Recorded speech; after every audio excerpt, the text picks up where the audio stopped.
Ashama harka fuune ilmaan Oromoo kanneen biyyootan garaagaraa teessanii karaa sooshaal miidiyaa qabnu hundaan hordofatti jirtan hundi keessanuu nageenyi Rabbii kan onnirraa ka'e laggeenii fi gaarreen qaxxaamuree bakkuma isin jirtanitti isin bira haa ga'u isiniin jecha qophiilee teenya qophii bashannanaa tan yeroo dheeraadhaaf addaan kunnee ammaaf walitti deebinee jira.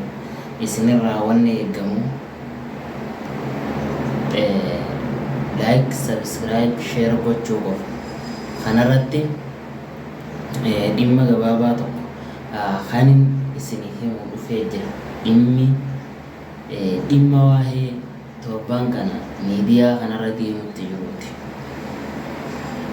Miidiyaa kanarratti waa hedduu barree waa hedduu dhageenya. Waa'ee ustaazota hojjetanii waa'ee ijoollee barattuu lamaan barattoota lameen qabxii olaanaa akka biyyattitti fidansan gurbaa tokko olaanaa fidee isa lammaffaa itti aanu san maqaa isaaniitiin amma yaadadhu. Ijoollee kanarraa miidiyaan hedduun sooshaal miidiyaan kun hedduun afarfamaa jira. Kanaa miti dhimmi nu afarsiisu nuti uummanni keenya kan bara 1997 Oromiyaa bahaa keessaa qubatanii Oromiyaa lixaa kanatti godaanan mootummaan godaansi qaama finxaaleeyyiitiin qe'ee fi qabeenya isaanii irraa buqqaanii rakkoo hamtuu keessa jiran. Rakkoo ulfaataa keessa jiran. Rakkoo kana ammoo kan irraa ittisu qaama lama. Qaamni tokko qaama mootummaati adda dureedhaan achirratti bahee kan nageenya uummata sanii eeguu jechuudha. Nageenya uummata sanii kan eegu mootummaa naannoo Oromiyaati.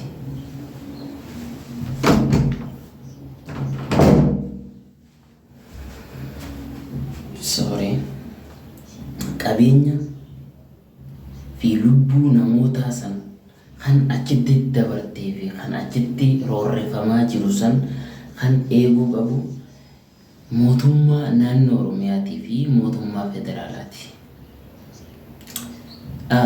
Mootummaa kana cabsine, shanee balleessine, faannoo balleessine, finxaaleeyyii balleessine jechaa jiran maali? Kan ammaan tana dhufee akkatti uummata dararu kun eessaa dhufe? Moo shanee isin jettanii biyya bulchutti jiramu? Moo finxaaleeyyii isin jettan tanaatiitu biyya bulchutti jirta? Waggaa 2-3 dura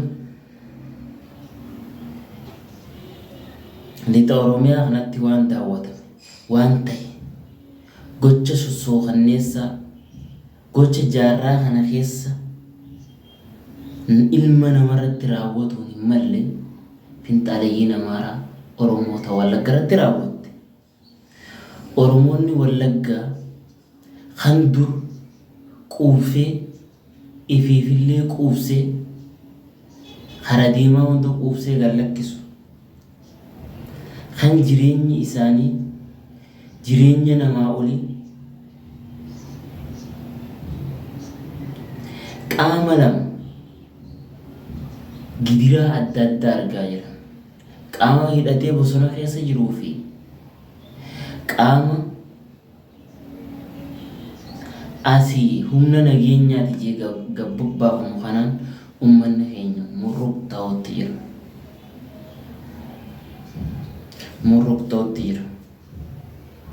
Jalqabaan 2022 gaafa eeltee Tigiree fi mootummaan federaalaa Itoophiyaa wal lolan faannoo tana kan hundeesse Itoophiyaadha. Mootummaa Itoophiyaati.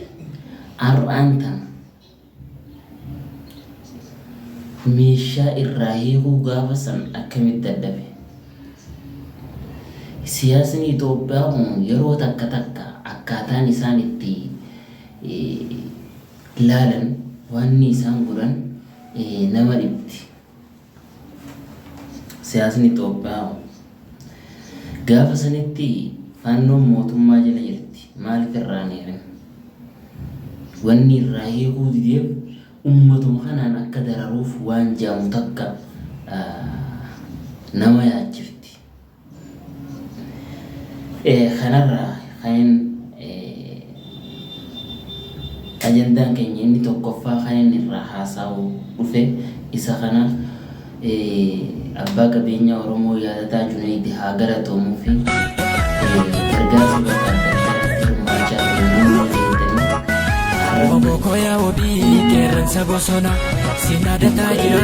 qabeenya sarraa buqqee rakkachuu jiran kanaaf ammallee gumaacha guddaa gumaache mootummaa dura isaan dhaqqabsiisee jechuu haa galatoomu tan dhumne taakannu jenna inni lammaffaan dhiyeenya kana addaan illee baafanne sooshaal miidiyaa irra hin jiru waa'ee shaarmaarkee adam kanaatti deemutti jira waa'ee takka dhagee waa'een sun nasiyaan nafxanyaadhaa maali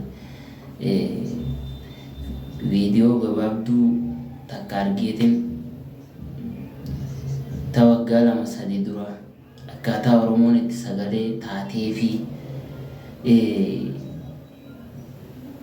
YouTube isaa fayyadamuun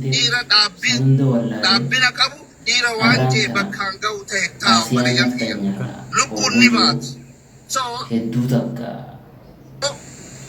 nama ajaa'iba waan irraa beekuun qabu waa'ee sanirraa garuu shaarmaarkeen Oromoodhaa jennee hundi keenyaa gaafa san morminee fi sagalee taanee fi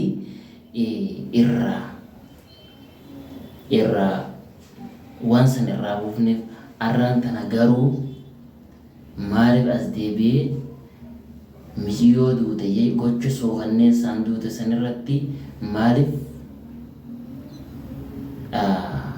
maaliif xiyyeeffata keessattuu feemasoonni yuutubaroonni warri dirree dhawaa kun gizee dirree dhawaan tuqamte maaliif akkatti lolan dirree dhawaan qaama bulchuu qabdii bara dirree dhawaan abbaa bulchuu qabdii bara waa'ee dirree dhawaa isin hin naqu waa'ee dirree dhawaa isin hin naqu gaafattii siidaan Somaalee isseedhaa achitti dhaabame sababaa loltanii sababaa nuti ummanni ka'ee keessaaf alaan loleef yuutubaroonni gayyaa'ee waan biraa haasa'a namni waan san shoorarkaa san paartii badhaadhinaa cinaa dhaabba jirtu mootummaa kan cinaa dhaabba jirtu hedduu galateeffannaa duniyaan nafxanyaa guddoodha kana isin hin beektan duniyaan nafxanyaadha nama mootummaa biyya keenya jeequ jirti isin nafxanyaa guddaadha kan hin beektanii nuti beeka nafxanyaa guddaadha dhagahi nafxanyaadha amaaraa wajji waan isin godhu jirtu nuti beeka mee'us waan kana beeku waan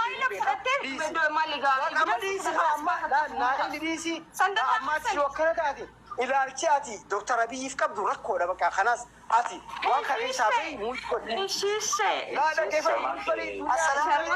shaarmaarkee dhaggeeffadhu shaarmaarkee